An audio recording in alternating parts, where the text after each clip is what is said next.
Welcome back.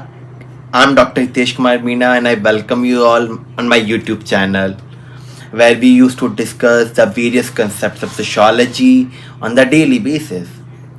मैं doctor Hitesh Kumar Meena आप सभी का अपने YouTube चैनल पर स्वागत करता हूं और जहां पर हम समाजशास्त्र के विभिन्न विषय और आयामों की समझते हैं और परखते हैं कि किस प्रकार से वो समाज को और मानव जीवन को एक दिशा निर्देशन करते हैं और एक पथ पे संचालित करते हैं। तो इसी क्रम में हम आगे बढ़ते हुए आज का हमारा विषय है हर्बर्ट ब्लूमर का सिद्धांत सामाजिक परिप्रेक्ष्य सामाजिक पथ।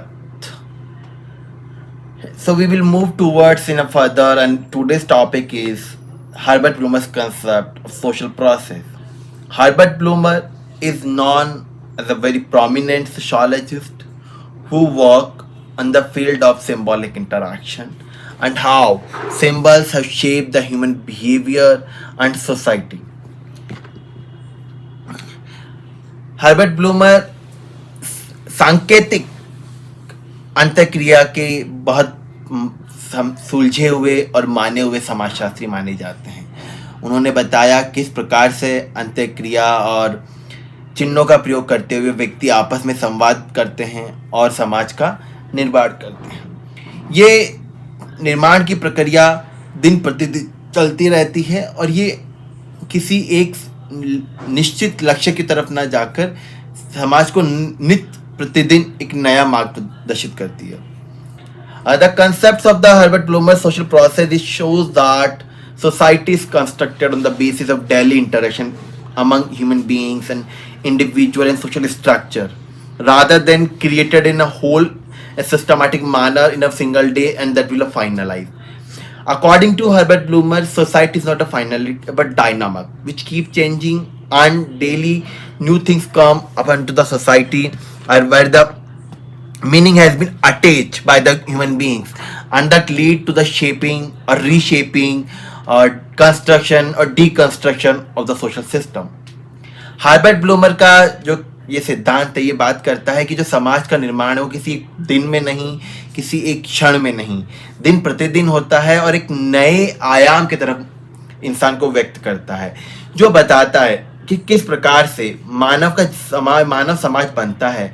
और ये समाज बनता किस प्रकार से है जब समाज में बहुत सारे व्यक्ति आपस में संवाद करते हैं, आपस में बहुत सारे सिंबलों का और चिन्हों का और एक्सप्रेशंस का इमोशन का आदान प्रदान करते हैं और जिसको वो व्यक्ति समय परिस्थिति के अनुसार एक अर्थ प्रदान करता है और वही निर्धारित करता है समाज का आगे का मार्ग। तो समाज एक जगह स्थिर ना होकर दिन प्रतिदिन नया बनता रहता है। जो दिन प्रतिदिन चेंज हो रहा है, इवॉल्व हो रहा है। तो पहला है कि हम जब डिटेल में पढ़ते हैं तो प्रथम ये देखा जाता है कि समाज बना कैसे है, समाज क्या है और बना कैसे है। तो समाज का निर्माण होता है जब किसी पर्टिकुलर क्षण में, किसी परिस्थिति में, निश्चित परिस्थिति में, निश्चित भौगोलिक क्षेत्र में जब दो या दो से अधिक व्यक्ति आपस में एक संबंध में आते हैं और वो निर्धारण करते हैं कि किस प्रकार से ये चीज बनी है और वो उस क्रिया को अपनी समझ के अनुसार, उस परिस्थिति के अनुसार, समय सारणी के अनुसार एक अर्थ प्रदान करते हैं। Herbert Blumer says that society is not static, it's evolving and dynamic, so which evolve on the daily basis, and how society is constructed that can be understood when a group of people is meeting in a particular place and they do some of the activities. The activity does not have a meaning in itself, but the meaning to that activity has been given by that group of the people on the basis of the situation, time, limits and their understanding toward that thing and that move the society further. So when we will take an example, so we can, two friends are meeting in a college and they used to do handshake. That's a great, but and it's a very close meeting, but at the same time two friends are meeting and they say hi from a far distance. That's also great.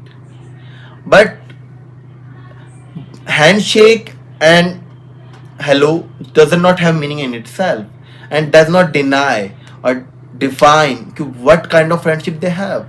But the people who are watching that and the people who are involved, individual actor who are involved in that activity, they shape and provide the meaning. Who are doing handshake and hugging each other, kidding each other, they are wonderful friends. They are close friends compared to who just handshake from a far distance. At the same time, someone can say handshake is a formal and when they do because they come very close. But being a good friend, the moment they saw each other, they do handshake in air just to convey that yes, I am waiting for you. That's a social construction. The society is constructed on a daily basis. Second part, social instruction shape the meaning. Society keep changing on the daily basis. और जो उसको अर्थ है वो व्यक्ति अपने अंत क्रियाओं के अनुसार प्रदान करते हैं. सामाजिक में उन्हें किस प्रकार से उठना बैठना है वो उनको अर्थ प्रदान करता है. जैसे अभी हमने एक एग्जाम्पल लिया कि कोविड के मतलब कि जब दो दोस्त कॉलेज में मिल रहे हैं विश्वविद्यालय प्रांगण में या महाविद्यालय प्रांगण में, तो दो दोस्त एक दूसरे को हाथ पकड़ के हिला के गले लग के अपना ग्रीट कर रहे हैं, अपना संवाद कर रहे हैं, शुरुआत कर रहे हैं. बस दो दोस्त हैं जो एक दूसरे को दूर से देखते ही हाथ हिला देते हैं हवा में और शो करते हैं. अब इनका अर्थ क्या है कि कौन सा दोस्त अच्छा है और कौन बहुत करीबी दोस्त हैं, कौन ज़्यादा दूर के दोस्त हैं, ये निर्धारण होगा जब वहाँ पर उपस्थित लोग उसको अपना अर्थ प्रदान करते हैं उस परिस्थिति के अनुसार, उस समझ के अनुसार और समय सारणी के अनुसार. तो दैट विल डिसाइड कि आप किस टाइप के फ्रेंड्स हैं and that shape the nature and meaning at the same time. तो जो ये अर्थ है जो हमने इस क्रियाओं को प्रदान किया, ये नित्य प्रतिदिन चेंज होता है, परिवर्तित होता है और यही निर्धारण करता है कि आप किस प्रकार के समाजशास्त्री हैं, आप समाज को कैसे देख रहे हैं. क्योंकि एक अभी थोड़े समय पहले हम पूरे विश्व ने कोविड की महामारी झेली. उस समय गले लगना दोस्ती का परिणाम नहीं था, दोस्ती का गुण नहीं था. वो दूर से नमस्कार करना ही दोस्ती मानी जा रही थी. जो व्यक्ति अपने शरीर पे लगे हुए जीवाणु कीटाणुओं को दूसरों को प्रदान ना कर दे किसी भी प्रकार की शारीरिक संबंध से या शारीरिक छूत से, तो ये जो अर्थ है ये चेंज होता है according to situation time. The meaning which has been given to the particular activity, the activity does not have any meaning in itself, but meaning has been given by the group of the people, society, individual, and who are involved in that process that decide कि how you are dealing with that and how you are making the means to that, and that meaning decide where you are going to do that.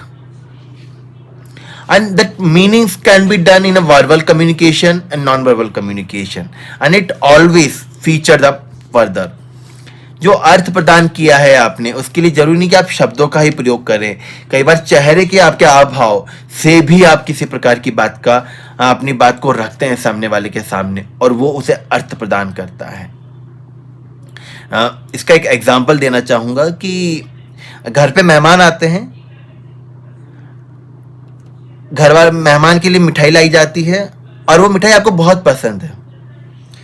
मेहमान मिठाई खा नहीं रहा है but आप भी इस मिठाई को नहीं खा पा रहे हैं. क्यों? क्योंकि मम्मी ने आंख निकाल के देखा है, जबकि मम्मी ने बोला नहीं है कि मेहमान के सामने खाना नहीं है. वो है नॉन वर्बल कम्युनिकेशन. जब आप चेहरे के थ्रू और किसी चीज़ों का प्रयोग करके अपनी बात रख दें, लाइक जब घर में बड़े बुजुर्ग घर में प्रवेश करते हैं तो करते हैं, ये एक मैसेज कन्वे हो जाता है. जो अंदर घर के अंदर बैठा है वो समझ जाते हैं कि ये व्यक्ति आ रहा है और उस प्रकार से वो परिस्थिति घर की बदल जाती है. तो समाज इस तरह से ही काम करता है कि चीजों को देखते हुए चीजों के अनुसार अपना अर्थ बदल लेता है. The meaning has been given to the activities by the individual, and that communication has been done in a both verbal and non-verbal method. Third is a interpretation is a dynamic process.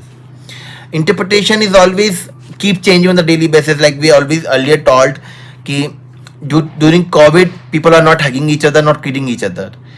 They were just handshake in the air and the said, "Oh, hello, I'm here." That's the meaning has been changed. It does not mean the friendship has been broken or it finished, or the friendship and nature has been changed. No, the friendship is always there, but the meaning has been changed because due to the activity, the situation, due to particular time, incident.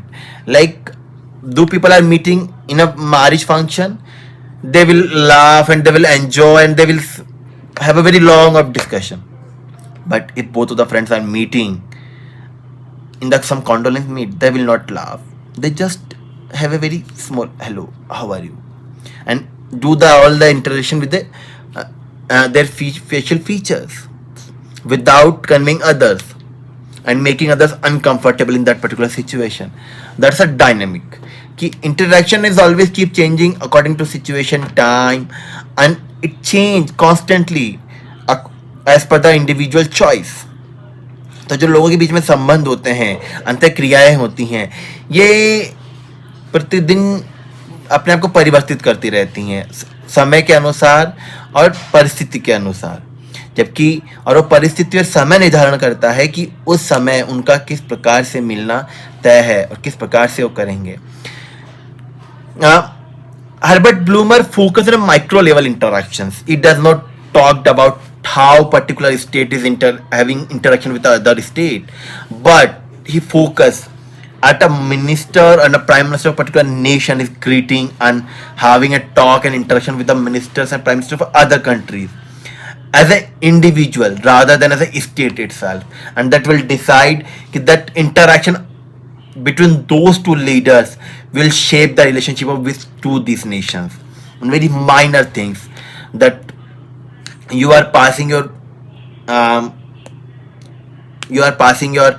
food to someone, you just use your smile to just convey that I am happy, keeping your head a very little bit shake just to convey greet. These are the things which has been discussed by the Herbert Blumer, and these micro level interactions shape the human society and develop the social process. Herbert bloomer समाज में उन छोटी छोटी क्रियाओं का अध्ययन करते हैं जिन्हें लोग देखना भी पसंद नहीं करते या उनको उनको अवॉइड कर देते हैं कि इनसे क्या ही फर्क पड़ता होगा.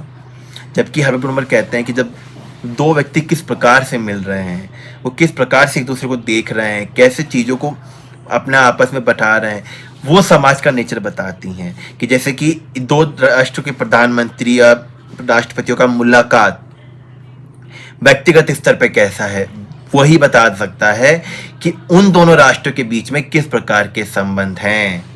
क्या उनके राष्ट्र दोनों के संबंध अच्छे होने वाले हैं कि खराब, वो संबंध के अनुसार आप अपनी बात को बता के रख सकते हैं. अब somebody can say why Herbert Blumer's this social process or micro level interaction is required and how we can do that. Because being a law student or being a sociology student at the same time, if you are coming from technical background, you must be aware how people collectively react. If you are part of the system or governance, then you must be very well aware. If your single statement, the way you are putting your statement, how it will bring the reaction of the masses. Does it create a problem for the state? Or does it help the state to fulfill her agenda? So these things has been kept in mind. Socialization, and because individual child learners being a part of the society, that is socialization from the day one, and you learn through the observing the behavior and actings of the people who are in a surrounding, in a environment. तो पहला जिस बता रहे थे कि पूरे समूह का व्यवहार कैसा है. जब आप एक अधिकारी बन गए हैं, अब आप समाजशास्त्र पढ़ के अधिकारी बने हैं तो आपको ये पता होगा कि किस प्रकार से आपका कोई वाक्य, कोई आपका चेहरे का हाव भाव समाज में किस प्रकार का रुझान ला सकता है। क्या वो आपकी बात को सरकार से मनवा सकता है या आपकी बात को सरकार के जनता को सरकार के खिलाफ ले जा सकता है, जिसका आपको ध्यान में रखना है। किस प्रकार से व्यक्तियों का मिलना जुलना किस राष्ट्र के निर्माण में सहयोग करता है। दूसरा, सामाजिकरण की प्रक्रिया, क्योंकि जब एक बच्चा समाज में रहना सीखता है तो समाज के जो नियम कायदे कानून अपने आसपास की परिस्थिति में उपस्थित लोगों के व्यवहार को देख के सीखता है। उसी समय वो समझ पाता है कि किस प्रकार से सोसाइटी आगे बढ़ रही है, मूव कर रही है। तो उन सबको जानने के लिए हर्बर्ट ब्लूमर का सोशल प्रोसेस का concept which focus on micro level interaction has been the initial unnecessary topic. Thanks to everyone for watching my video and I hope you like it. Please don't forget to share, like, share and comment and subscribe my channel at the same time. Keep watching my video. Thanks everyone.